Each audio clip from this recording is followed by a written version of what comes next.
Storm. Group D, CJ Entis Blaze. HGD. Hot 6 League of Legends Champion Summer 2013. Round of 16.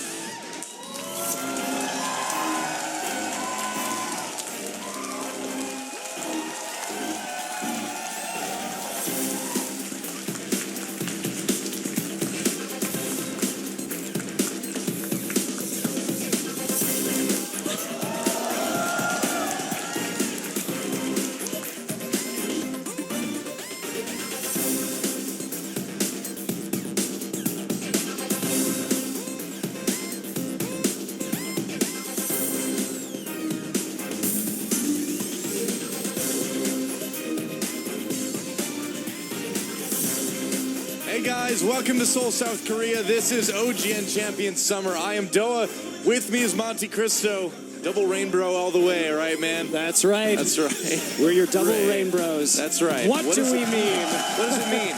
Maybe it means we just shouldn't read into it that much. I think that's actually what it means. But guys, what you can read into is that great Hoon sign, first of all. Wow, that was like Hoon Twisted Fate. It's more likely than you think. I feel like after yesterday's games. But anyway, guys, we've got some great matches coming up today. We have Xenics Storm versus ESG. That's Eat, Sleep, Game. Reaper's team, actually, now that they split off from SK Telecom. And our second match of the day, it's going to be HGD. That's Hoon's Good Day versus CJ Blaze. It's going to be pretty good. See if Blaze can come back, redeem themselves a little bit for an 0-3 finals. It was a bit rough. Yeah. And as I pointed out before, the CJ teams are under a bit of a dry spell right now. The CJ curse, we'll call it. Basically, since the finals of last Champion Summer. Well, we'll talk about it in just a minute. Well, guys, there's our wonderful sponsors. This is what makes it possible. Also, viewers like you. You're subscribing, you're watching, you're viewing. It helps too, guys. It really does. Thanks a lot. We appreciate it so much. But, of course, hosted by OnGameNet, Riot Games, and Kespa. Sponsored by Hot 6 and some other awesome dudes. There's the money. Show me the money. Well, actually, it's already on the screen, so that's redundant. 270 million won, guys. It's about 250,000 US dollars. And that's a lot of money. It is a lot of money indeed. And, of course, we are in the round of 16 this time around, but still the same dual tournament format or duo tournament, duo games. I don't know what to call it. It's not a dual tournament. Yeah. But we do have best of two, which is the worst name for it ever. Best of two. Yeah, that doesn't make any sense at all. Basically, we should just call it the round of points. The round of points. That's right. You can read the screen. You know how it works. And there we go. There's our circuit points. Overall, Najin sort up on top with 500, but MVP Ozone after their champion spring win is very, very close, actually. CJ, Frost, and Blaze not too far away at 300 points. And the KT teams, KTB, starting to creep up there a little bit as well. Absolutely. Well, I mean, realistically, in order to get first place right now, I mean, maybe only the top 5 have a chance to actually... That is correct, yes. I mean, there'd have to be some sort of disaster for SK Telecom T1 to overtake absolutely everybody else for first place, because it would mean a lot of those teams getting a very small amount of points, which I think is highly unlikely. I think it's a little bit unlikely as well. Look at all these fans packed into the studio today, guys. Korea loves League of Legends. It's fun to see everybody come out and hang out. Hey, it's Fanacarp, look. That's right. There he is. Open mouth guy. He will be shocked about what will happen in the game up later. Yep. Everyone just wants him to hold his mouth open. I don't know what that says. Let's see. I'm sorry, I just couldn't read that. It was a little bit blurry at the start. And yeah, so I'll work on my Korean, I guess. But guys, we are just moments away, maybe a little bit more than a moment or two away from Xenics Storm versus ESG. So let's go ahead and talk about that. First impressions, what do you think? It's really hard because we'll take a look at the standings while we go through this, but it's really hard to predict this match because ESG has had a lot of roster changes. We have 2 new players, Roar and Miso. Rebird has now moved from top lane into the jungle, and Xenics Storm, they didn't look too sharp, I'd say, in the qualifiers. So not especially, yeah. One of the softer teams, I guess you could say, that got through. We'll see how they do against ESG. I mean, this is still largely the same SK Telecom T1 Terminator that we saw do pretty well last season. Yeah. They did make it to the playoffs, but... Yeah. Well, there's our group points so far. We're kind of not talking about it because there's just, frankly, not a lot to talk about yet. I mean, just one match in each group. You can see some points with as a lot of these teams start to play their second games and the groups start getting a little bit more established. Because as you can see right now, not a whole lot to talk about. That's right. Well, Reaper, I was talking to him earlier before the cast, and he said jungling is so easy. That's what he said. We're like, all right, Reaper, we'll expect to see that then. He switched to jungle. If you guys remembered last season, he had a really hard time carrying from top lane. And the trend was when he did poorly in game, SK Telecom T1 Terminator normally lost the game. Generally, that's true. When he did well, his team would typically win the game. Now, he had a good jungler in Bielzahan, that's for sure, but it really was up to him to make the plays. And he feels now that he can make the plays better from the jungle position. I would also say that Reaper is not mechanically the best player in League of Legends right now. He's pretty middle of the road in that regard. So I think that's been hurting him against very sound mechanical top laners in Korea. Yeah. And so I feel like the jungling position will give him more of a chance to shine. He doesn't strike me as the type of player to be like a really good Lee Sin or anything like that. You know, he seems to be more of like a Nocturne is what I think he would probably shine with. You know, a champion that doesn't require a huge amount of mechanical skill, but can still like get in deep on the enemy carry and things like that, be aggressive.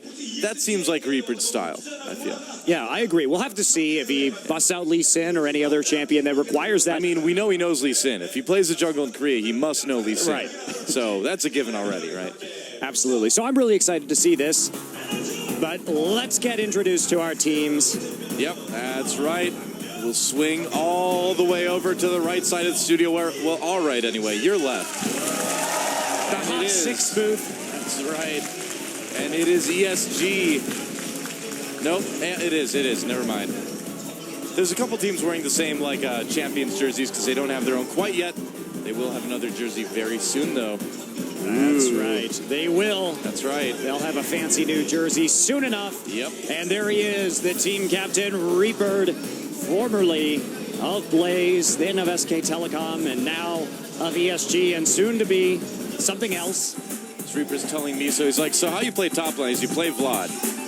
And you kind of go from there. So, as you can see, not a ton of results just yet, but that very important first place spot at IEM Season 7 in Cologne earlier this year. Their first trip out, actually, as an SK Telecom team. They've left SK Telecom since then, back to Eat Sleep Game.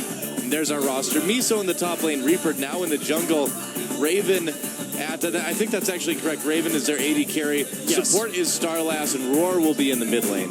That is correct. Yeah, there you go. But there he is, Miso. Now, this guy is kind of an interesting story. He, from March to June, was training with the CJ teams, Blaze and Frost, and did a lot of practice with Shy and Flame. Ooh, that's interesting. So his performance is going to be pretty highly scrutinized. Yeah. And there's the man, the myth, the legend, Reaper. Now with 100% more jungle. But still able to play Elise. So I was going to say, which is going to be a lot of the same champions he played before. Maybe not Vlad jungle, but we'll see what's up with that later. And we're going to take a look at Raven now. Of course, he is in the carry position, but let's check him out as if he were a mid laner. Let's imagine for a moment. Looks like he'd still play all the same champions he played at carry. Right, and he typically draws a lot of Twitch bans because of how aggressive he can be. Yeah, that's right. And he is quite good, too. Roar, of course, in the mid lane. Not a lot of info yet for this guy. What can you tell us? He said he was a little nervous about being in the gaming booth for the first time. So he might have some nerve issues this time. Starlast, of course, making his return to the support position. And, of course, learning from Mandu, his old teammate, the art of the support fiddlesticks. I like this guy. I feel like he's got the potential to be a really standout support with a little bit more practice, with a little bit more stable team training environment. Honestly, this team is just on the edge of being very good, I feel. Reaper debuted a lot of very interesting strategies, and he's really got a wild mind for surprising his opponents, for adapting very unorthodox picks. And in the jungle, too, he says he prefers unconventional jungles like Shaco. So we may see that today. I I would love to see that. Well, here's our other team. It's going to be Xenics Storm. There they are. Back once again. A lot of these guys are familiar faces. A little bit of roster changing here and there. Probably most notably, in my mind anyway, we've got Roggen in on top lane. He's back. Was originally the top laner for KT Rolster B. Now he's back again. There Crazy he is. Roggen, known for his aggressive, all-in style of play. Yeah, used to play a ton of Olaf, known as like a really great Olaf player, but Olaf has fallen off so hard in Season 3 that I really doubt we're going to see that anytime soon from him. Yeah, he's known just for being wildly unpredictable. And I say this every time, but I love Xenics Storm's jungler Daydream. I think he's one of the most fun junglers, most aggressive junglers, craziest junglers to watch. Well, that's going to be one of the good, interesting matchups about today is to see Daydream go up against Reaper to jungle. That's going to be a lot of fun. As you can see, there's the roster. Roggen in the top lane. Daydream, Coco at mid. Arrow at AD carry. And down at support, we have Comet. Comet, a familiar face, as is Coco. Arrow a little bit newer on the scene, I believe. Comet has been on Xenics Storm since winter. Comet, I know. Arrow is brand new, yeah. And there's Roggen, guys, as you can see. Likes to play those in-your-face top champions. Borelli definitely included there. Hey, what do you know? A jungler that plays Lee Sin. Yeah, he used to play a lot of Volibear, but since the nerfs, we haven't really seen as much volley. The volley trolley has been stopped. Well, Volibear just kind of runs into a wall whenever he tries to engage right now in Korea, so not too surprising there. Coco with Orianna and a mid-Jace, actually. And Coco actually he holds on to the highest KDA in OGN history.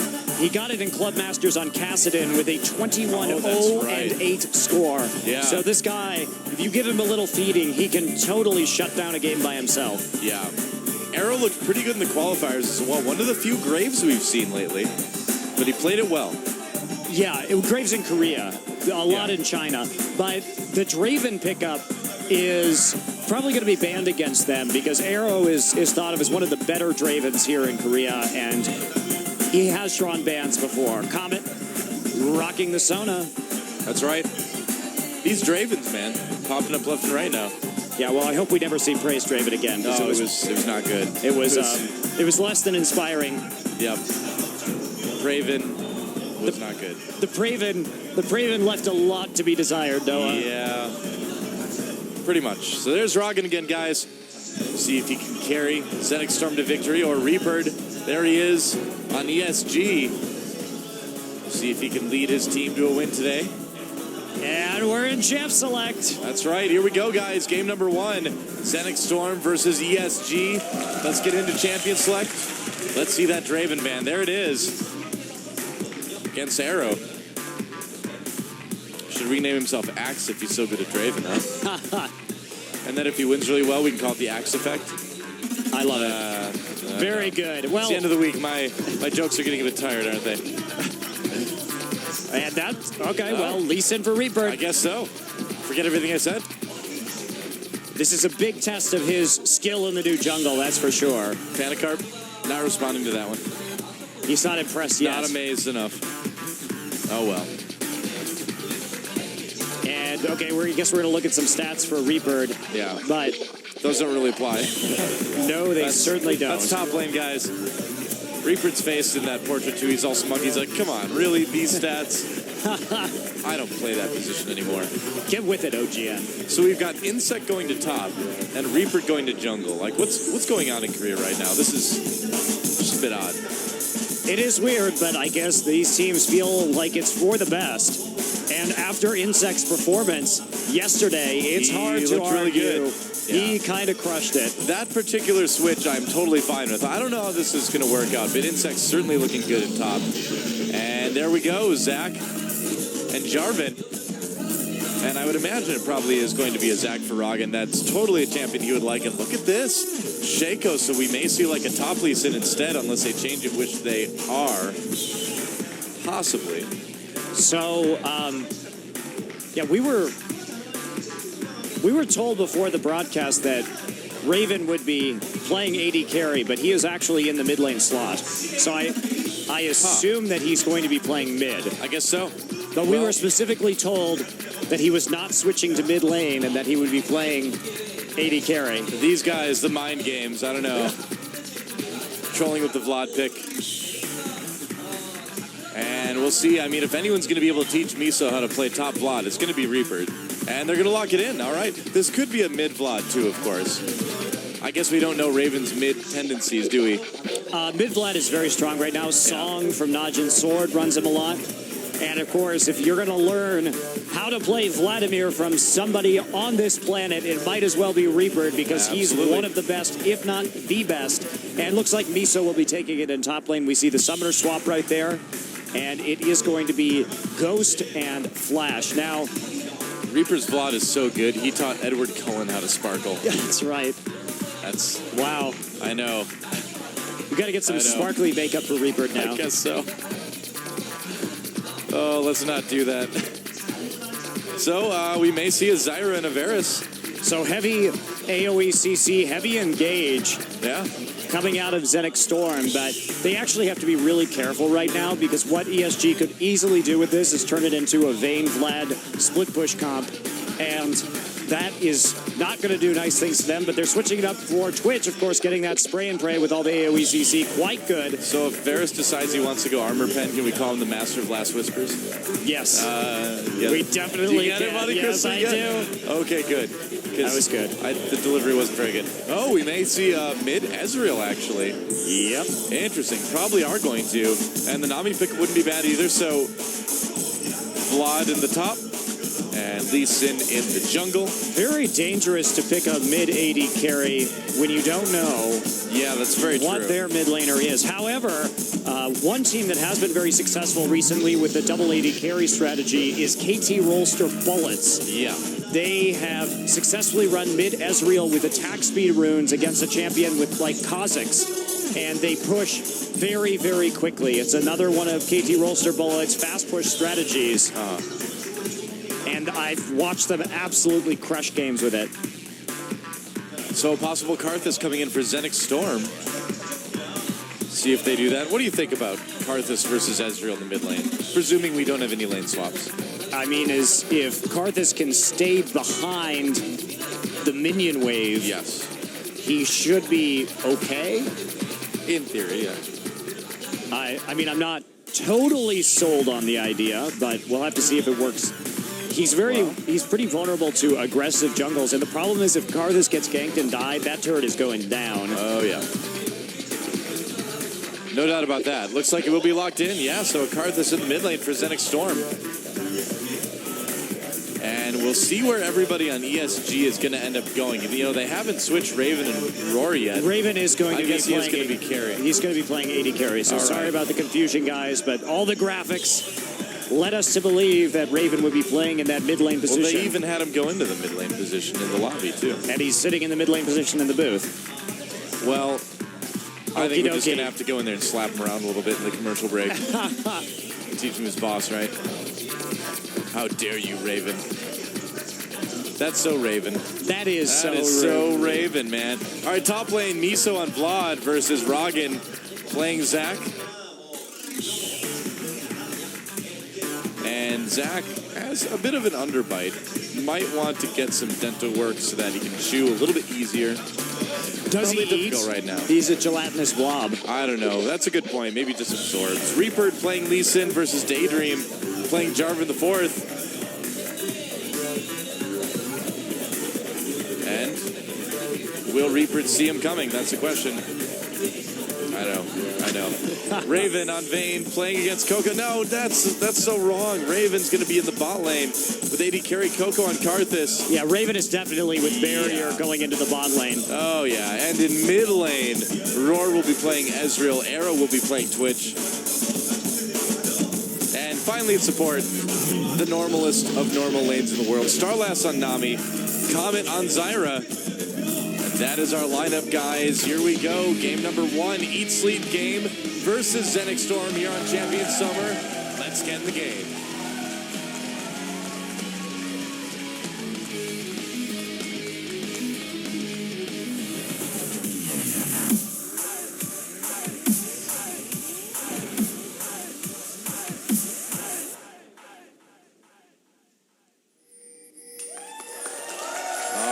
Guys, guys, here we go.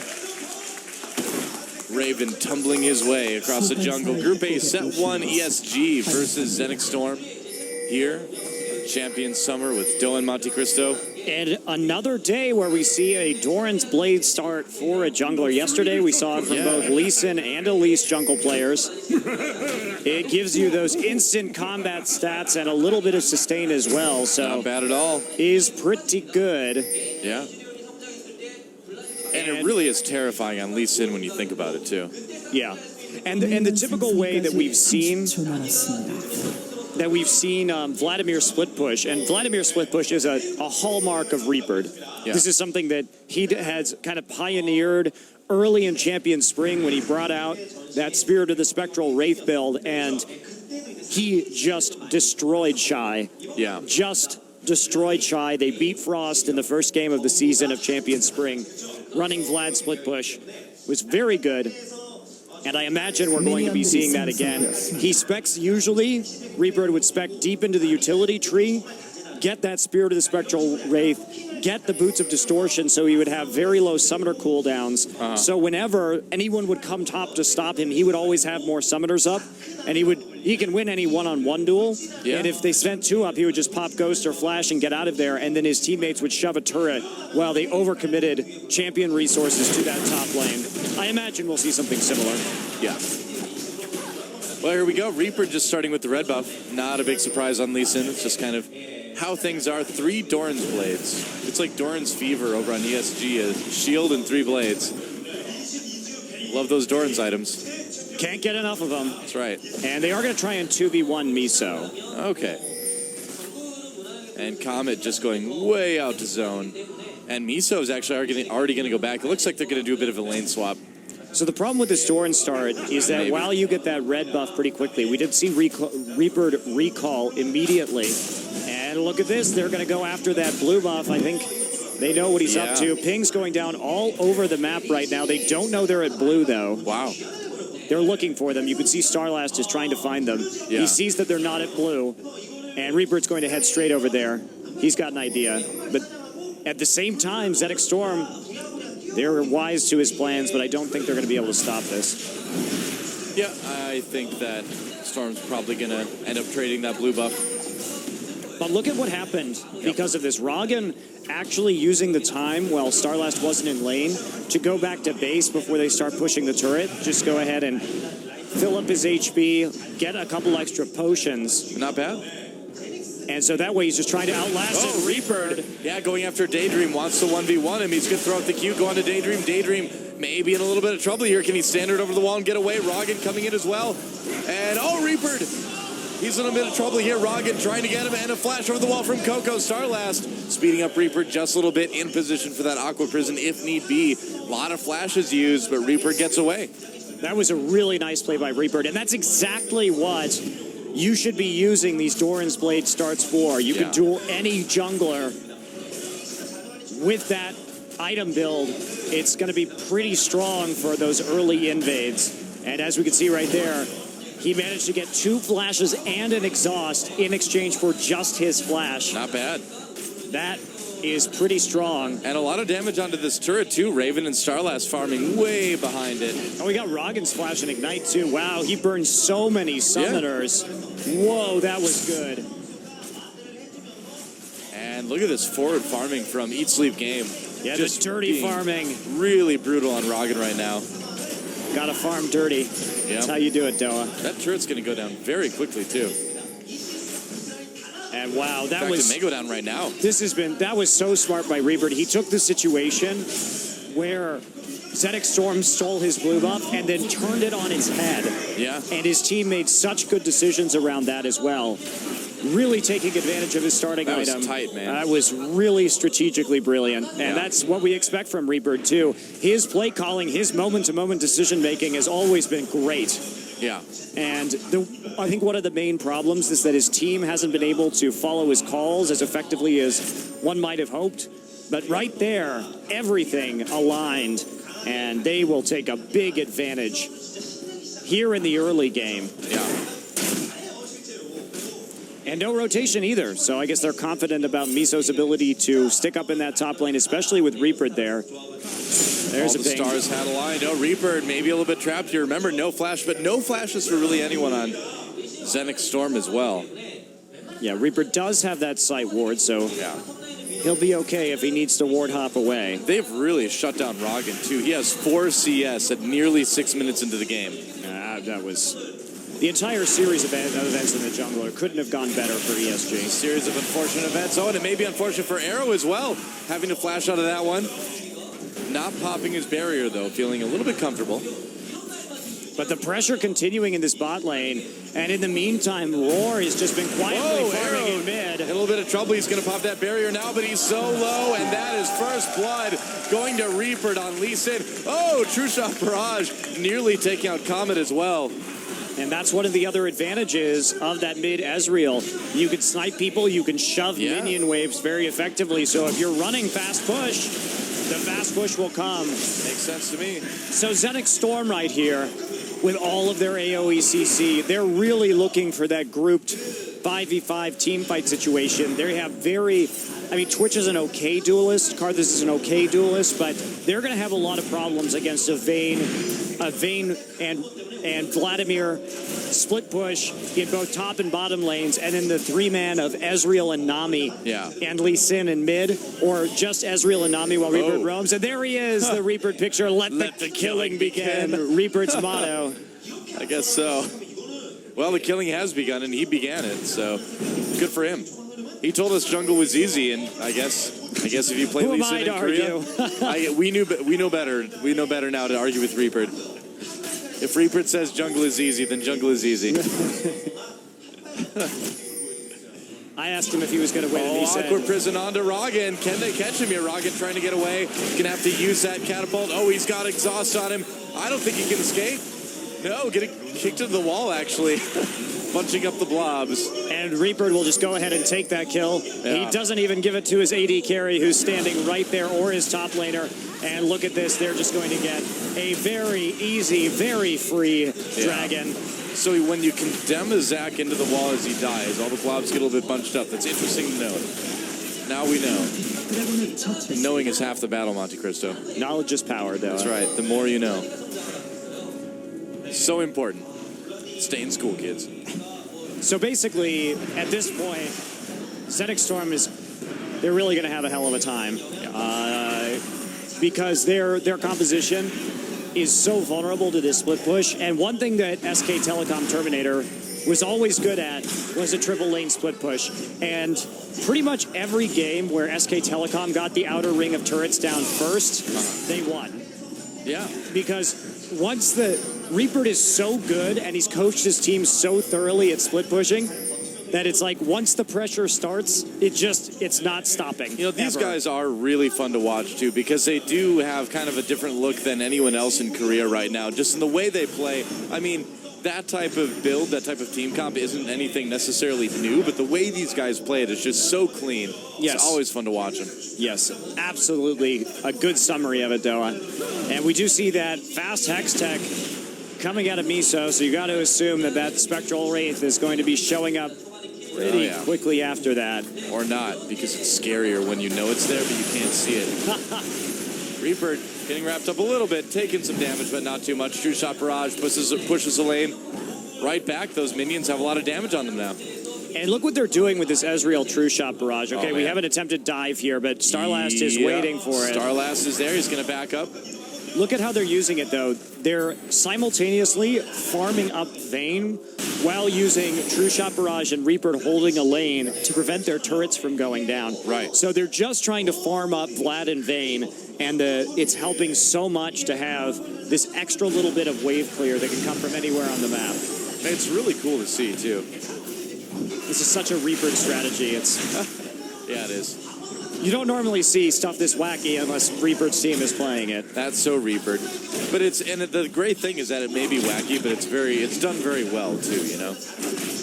Oh, absolutely. He really kind of leads the way in a lot of strategies. He was pretty much the first one that we saw really getting a lot of these Spectral Wraith items, both on Elise and Vlad in lane. Yeah. I hadn't seen that before Reaper did it. No. So he's constantly just thinking about the game, thinking about how he can bend bend the game to his will, thinking about little advantages that he can get over his opponents. However he can let the killing begin, he will let it. That's right. You know, I know Zach is really far behind right now, but I hope he's able to get enough money to get a Zonia so we can see the Zach Zonia's posing. It's a new trend in Korea. I hope so too, Doa, but I have to say things are looking pretty grim right now for Xenics Storm to be this far behind at 10 minutes. Yeah, and look how well down. Raven has been freezing this lane. He's been so patient, CSing. Farming really well. Yeah, he's got a lot more CS. We have more CS pretty much across the board for ESG right now, except for that very close mid lane. But the blue build Ezreal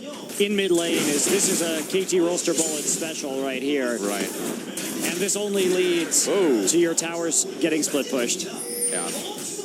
Roggen just can't get close on Raven as well. I mean, Raven has enough DPS to really duel either one of those guys right now, it seems like. You can laugh now, Zach, but I don't know if it's going to last. Miso still farming in that top lane. That turret's starting to get a little bit on the low side. Yeah, I mean, a little bit of an unnecessary true shot barrage there. Didn't actually hit anything, but Reaper coming up to balance out that top lane. Spirit of the Spectral Wraith has been acquired, so he's got a lot of sustain now in that lane. Yep. And Coco up to 120 CS, but hasn't gotten any kills yet, no assists. Yeah, and they don't really care, honestly, with their composition if Coco gets a lot of farm. Because the only thing that Karthus will be able to do in a perfect world against ESG split pushing is just Requiem them occasionally so they can't take turrets. I mean, if they find themselves in a situation where they're 5v5 fighting Xenics Storm, they are not in a good position, that's for sure. Well, we actually saw Faker's Karthus just kind of ignored one game as well. I mean, so these teams are really starting to get good at dealing with the Karthus, even if he does have a decent amount of farm. Yeah, absolutely. Yeah. You just don't engage him. Yeah. And he's so bad at engaging that that's actually kind of easier than it sounds. That's true. Well, I mean, the Flash nerf hurt that a little bit as well, so it's a tough day for Karthus. The snare misses. A little bit of damage put onto Arrow, and they're pushing that lane back now. Yeah, very good. Just more farm for Miso.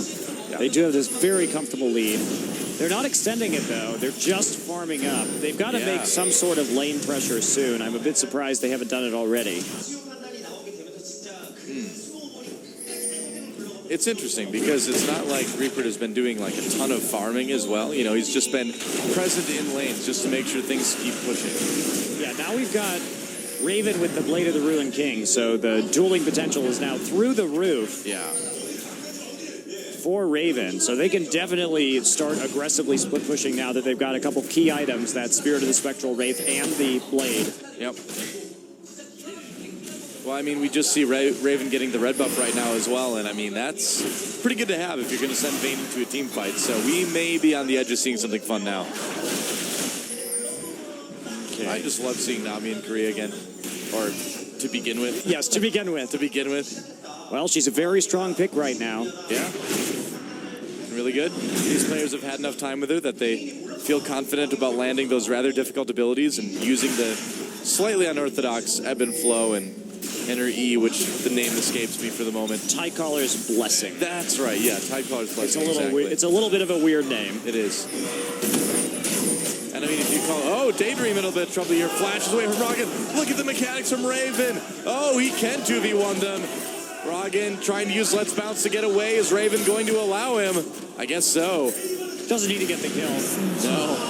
Oh, but they will take one kill onto Coco. And that was a great pincer maneuver right there, and they won't even be able to get a good Requiem up. We're 14 minutes into this game, and we haven't seen Requiem once yet. So bizarre. I mean, no, ESG just isn't giving them any opportunities. Well, there have been literally, we don't have those opportunities. Yeah, exactly. And Raven pushes two members out by himself. Yeah. In order to put pressure on this turret, and here we go. As I said, those two items complete. Now the split pushing begins. They're getting that damage down on the mid lane turret as well. Man, flashing out of that slingshot too. I mean, that's some pretty sick reflexes right there. Yeah, really nice to make sure there wasn't any follow-up. Yeah. And we've got an Ezreal in the mid lane that's more farmed than the Karthus as well. And here we go. Not bad. The pushing, the constant pushing, as they go ahead and take a dragon for themselves as well. So that'll go over. Yep, there it is. That's where the dragon was alive a moment ago, guys. Now it's just a dragon corpse. That's right. Oh, Daydream putting a little bit of damage onto Miso, trying to keep that tower alive for as long as he can, but it is not going to live too much longer. True shot barrage down mid. They're putting so much pressure on. Yeah. Raga's got to flash. Raven! Oh, he already used his flash. Oh, here comes Arrow, though, trying to come in, putting a little bit of damage on it. I don't know if that's a good idea. Arrow, he's got Comet supporting. There's a flash head with the Zyral. Raven gets taken down. Whoops. And Ragan actually lived through that, too. Yeah, a little bit of an overextension there. But it doesn't really matter because they're going to kill turrets. Miso died in the top lane, though. Yeah, actually going down to Coco right there without even having to use Requiem. That was a bit odd. But they do get the turret. They do maintain their 5K gold lead, and this is the thing about split pushing. As long as the other team can't take advantage of your deaths, then you're fine. In this case, top lane goes down. So the death in top mattered. The 2 deaths as they took the second turret in bot lane, not so consequential. Well, let's take a look at that replay. Ragan just barely surviving because of that passive, and here's Miso trying to go in on Daydream. Goes right through Defile. Really surprising move, actually, by Miso. What was he thinking? Yeah, that was just sloppy. A bit of an overcommitment for a jungler kill right there. Yeah. Could have just kept the pressure up. He has not been trained in the ways of the Reaper split push. Yeah. He's like, well, if I pull, Vlad just becomes invulnerable, right? And Reaper's like, well, sort of, but not like that. Yeah. The most important thing here is Reaper's Vlad is very cautious. He'll poke you, he'll poke you, he'll poke you. Yeah. And then you'll have to leave lane. That's how you have to play this kind of Vladimir. And if they try and all-in you, you can win that duel. But if you're running around without wards into Karthus, well, that just ain't going to cut it, Doa. Yeah. That constant poking, man, I mean, we haven't seen vampires that annoying since Twilight. That's true. Yeah. But fortunately, there's only one here. Oh, Reaper coming onto Coco. Defiled brought down immediately. Ragan is there. Let's bounce onto Reaper. There's the tidal wave trying to save him. Reaper getting healed with that ebb and flow. Nice Aqua Prism onto Daydream. Man, was that good. Arrow coming in. Oh, Requiem nearly finishing off Reaper. But again, that ebb and flow helping keep him alive. And the safeguard. They have 4 people in top lane right now. Look at this. They have to recall immediately to defend their inhibitor turret because the pressure is on. The turret in top is down as well. Roar comes in with his Iceborne Gauntlet. And with that extra proc, he's going to be able to knock this thing down all too quickly. Yep. Certainly seems that way. Comet trying to defend as best he can. So this is this is now a combination of it reminds me so much of the first game from last season from Reaper's old team Terminator. Yeah. Where they just annihilated Frost with a very similar strategy in this top lane split pushing Vlad. Yeah. But now they've grafted on what they've learned from the KT Bullets with this mid lane blue build Ezreal. And it's become an unholy split-pushing monster. And here's the problem. Oh! Nobody, look at this. You see how Vlad isn't even hurt? Like this is split-push Vlad at work right here. Exactly. Reaper gets jumped on. True Shot Barrage in the middle of everything. Cataclysm takes out Reaper. He's going to jump right onto Roar and Starlets at the same time. But a little bit of a mistake there as Roar takes him out, no problem. And they've got minions on the top turret. Miso pulling under the turret. Yeah, and here we go. Coco trying to do some damage with that Defile. He will get Miso. Roar getting taken out, but not before the triple kill. And Raven somehow died inside of the base, so... Okay. Getting a little bit over-aggressive. Yeah, that definitely a lot over-aggressive right there. This isn't as calculated as we're used to seeing from this team. But these guys are actually crazy. But again, you have to say, what is the actual consequence of this? Well, they still have a substantial gold lead. Xenics Storm is in no position to actually take any objectives off of this. That's true. They had too few people to take that Baron. And we'll take a little look at this replay right here. True Shot Barrage only really hitting Comet. And Daydream getting kicked out straight into Roar. And he's not going to get away from an Iceborne Gauntlet Ezreal. No. And here we go. Here's Raven's fate. He tried to all-in him. That's exactly what happened. Yeah. Coming right into base, taking turret, hits the whole way. The barrier helping out Arrow quite a bit. Yeah, barrier and turret. And look at Raven. His barrier cooldown was like 2 seconds from being up. Man. Huh. So I think he probably thought he was going to have it during the middle of that fight and be able to live. Yeah. A little bit of a miscalculation there. Reaper getting jumped on again, really putting a lot into that. There's a tidal wave to try to keep people alive, and they will go ahead and push him back. A tidal wave has a long cooldown, though, so that's a lot of utility lost right now for Eat Sleep Game in the next couple minutes. Yeah, now the main issue with dying is they have to shove all their lanes in now, and it's just annoying. It's just dragging out the game. Man. Oh, well. But if they had managed to win one or two of those skirmishes, then they would have gotten an inhibitor. So I understand why ESG did it. Yeah. And it wasn't necessarily a bad call. Because especially in bottom lane, it just slightly went into Arrow's favor. You know, the fact is that that's just a type of call that Reaper is going to make on his team. And they're going to win a lot of games because of those calls. And every once in a while, they're going to have losses in team fights, you know, and little losses around the map, too, because of the calls as well. It's just kind of inevitable when you play in the style that this team does. Well, and honestly, it's actually better to make a call like that and then lose a little bit because... Like I said, there's not really an effect. And it's better in League of Legends to have very decisive play calling. Yes. Because it forces, anytime you're in a situation like that, you have the strategic upper hand because you're forcing your enemy to respond to you. Yeah, absolutely. Rather, you have many more choices you can make. So when you're all-inning like that, it puts kind of a lot of fear into the enemy team. Yeah. I mean, second-guessing calls and things like that just kind of slows things down. I mean, if, you can... relate this to other games as well. You know, in other esports, you see very young players doing extremely well, and a lot of that, so we see this turret go down. Never mind.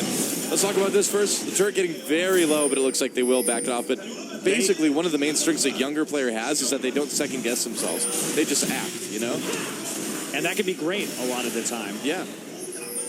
That can be great. Well, we do have only a double lane split push right here. They have to be very careful that they're not going to get engaged upon. Yep. And that's why they're playing so tentatively. They don't want to get anywhere near this. Look at that. They're back off nearly immediately. Oh, they do catch Miso. He can't pull out a Cataclysm, buddy. There's the tidal wave going down. And Raven trying to do some damage there. Will he be able to get the positioning? Taking a lot of damage. Arrow very low. Raven really wanted to get in and kill him. Let's bounce. Doesn't really hit anybody. Coco goes down, but a lot of low members for ESG. And there goes the Requiem. Will it claim any victims? Not quite. Oh, it does actually get Nami. It's Nami at the very end. And so Roggen pops his passive right there, but doesn't go down. And this is why they shouldn't be trying to do a 4-1 split push. They should be doing a 3-1-1. Yeah. Well, they're going to get the turret regardless. Miso going way in for the kill on Roggen. He gets it, though. Very nicely played by Miso. A bold move, but Reaper with the follow-up safeguard just to make sure. It was a little bit safer than it looked initially because Reaper was able to kind of come in there at the same time. It was perfectly fine. And so they get the turret. They do. Another objective for ESG. Yeah, about a 9K gold lead right now, too. 5 turrets to 1. I mean, ESG is just on top of the world in this game right now. Yeah, and they shouldn't go for Baron. The correct call in a split pushing comp with this kind of pressure is just to keep the pressure on. You want to do nothing to let it up, and you don't want to get in a situation where you're going to be 5v5ing them. It's just not worth it. Yep. You need to just close the game right now. You don't need Baron to do it.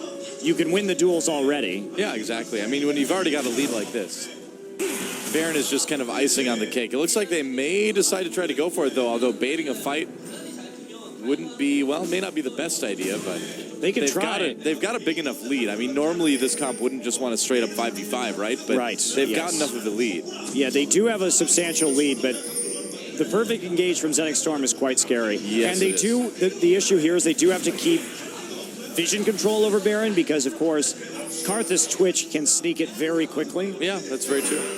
And Zach as well, you know, he does have that % health damage, so he does more than you might initially think. Zach killing my Baron? It's more likely than you think. Oh, there's Fanacarp. Oh, yep, Fanacarp. Someday he'll turn into Fanados. He'll be a dragon-type fan. He'll have, his face will be more of a roar instead of a... That's right, more than just like hanging open, kind of. Okay, so we are back to split pushing right now. Yeah. Miso heading up into that top lane to put on more pressure. Interestingly, Starlast going back. So they're not going to have the disengage of the tidal wave, which is pretty important if you get dove in that mid lane. Yeah. And interestingly, no distortion enchantment for Miso. So it's a bit different than the old Reaper style.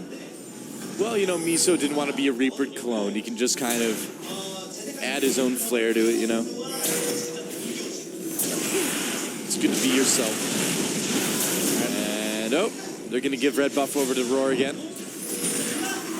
Roar very, very strong right now as Muramana is done.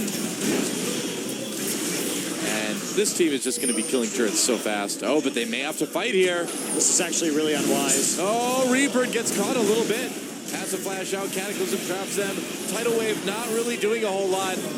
Can they clean this up? This is looking okay for Xenics Storm right now. And there's Azonia's Misa not quite living through it. I talked like Jar Jar Binks for a second there. I'm going to say Misa. I was like, Misa not.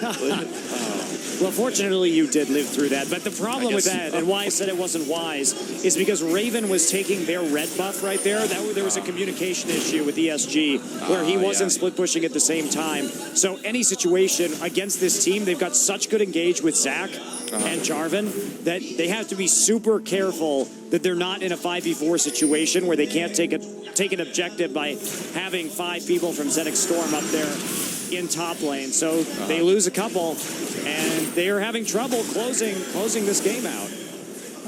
Well, they still managed to take turrets. I mean, it is 6-1, but it does seem like the coordination to finish things is lacking just a bit right now. The problem is if this game gets dragged out into the 45 minute mark, their advantage is going to evaporate because of how strong Xenics Storm's team fight is in the late game. And they are thinking about doing a Baron here. They're doing it right now.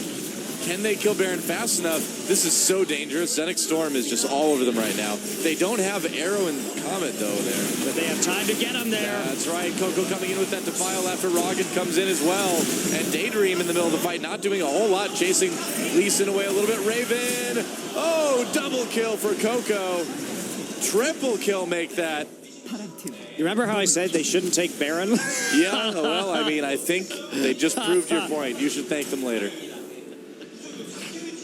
Isn't that nice? This is I mean, ESG, they do have this advantage, but it just goes to show that when you choose a split push comp, there are certain things you can and cannot do against a composition like Xenics Storm is running with all of this AoE.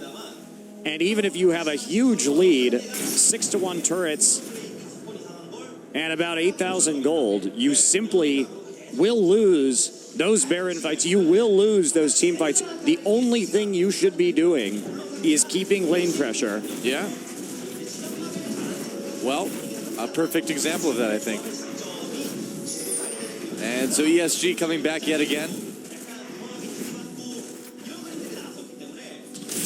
Trying to see what they can do. The lanes aren't too pushed, so they do have that little bonus.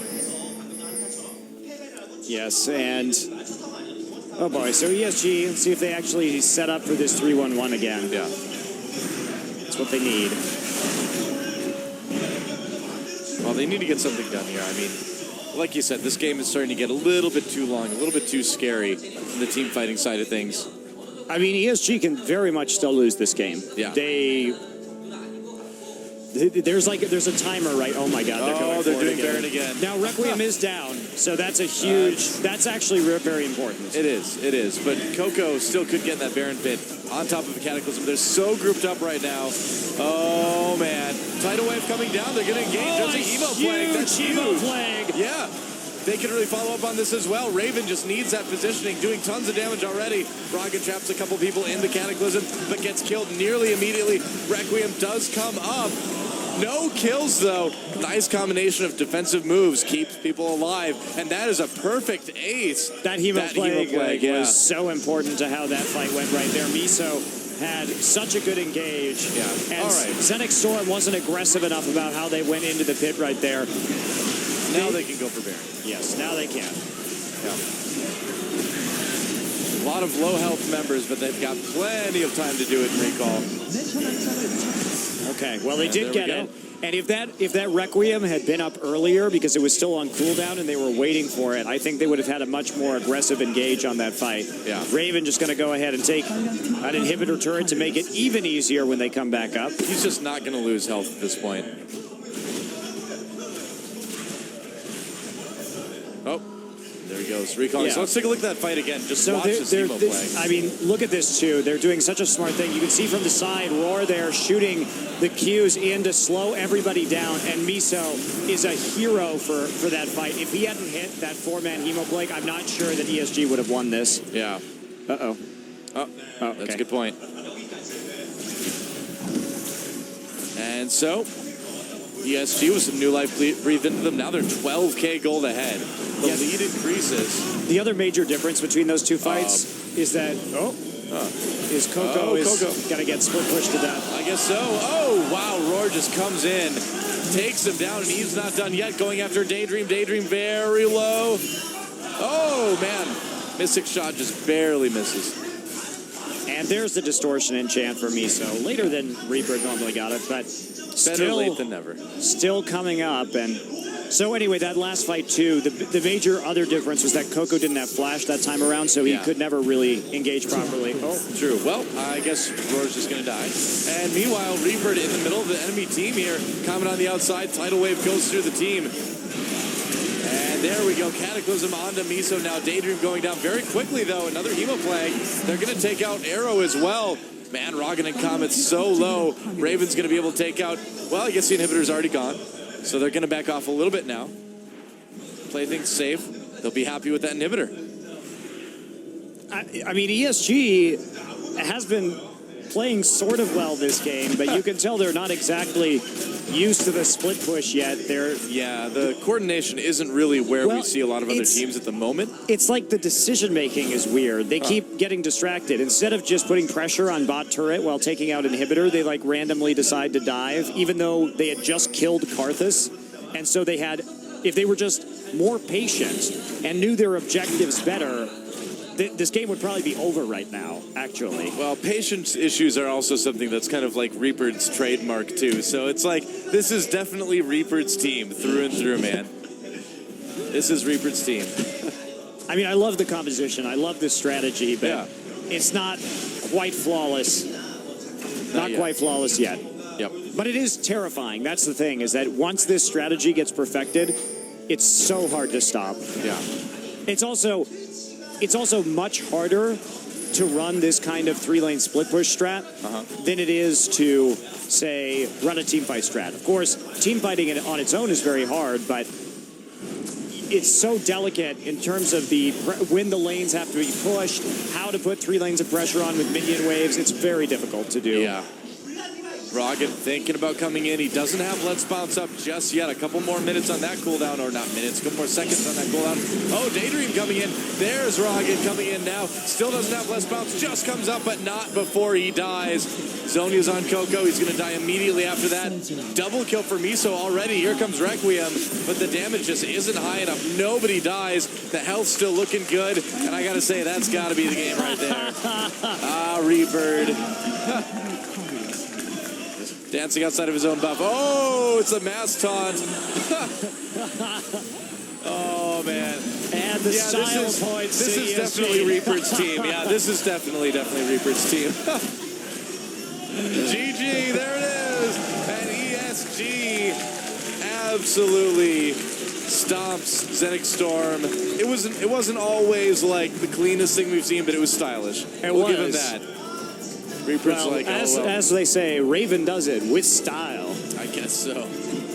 Let the killing begin.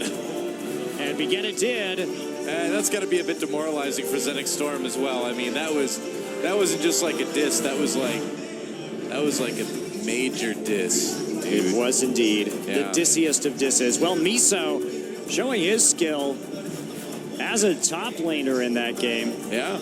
Very impressive Obviously, Vladimir play from him. Yeah, and I mean, a lot of teams, I wonder, are thinking they probably won't need to deal with Vlad if Reaper isn't in the top lane again. And so I think there's a very good chance that Storm was caught a little bit off guard by that. Yeah. Well, we'll have to see if ESG has a different strat lined up for game number 2, or if they're committed to this split push. Well, we'll see. Reaper, get a bit cocky there. He's like, that's right. We all danced in front of their fountain. It was great. Hasn't been a dance like that since the end of Footloose. Or the end of Step It Up 2, The Streets. That's right. Step It Up 3, ESG. That's right, ESG's fountain. In the history of great dance movies, of course, Footloose, and Step It Up 2, The Streets. Well, guys, we'll be right back with more OGN Champion Summer. Do not go anywhere. Game 2 between Xenics Storm and ESG coming up right after this.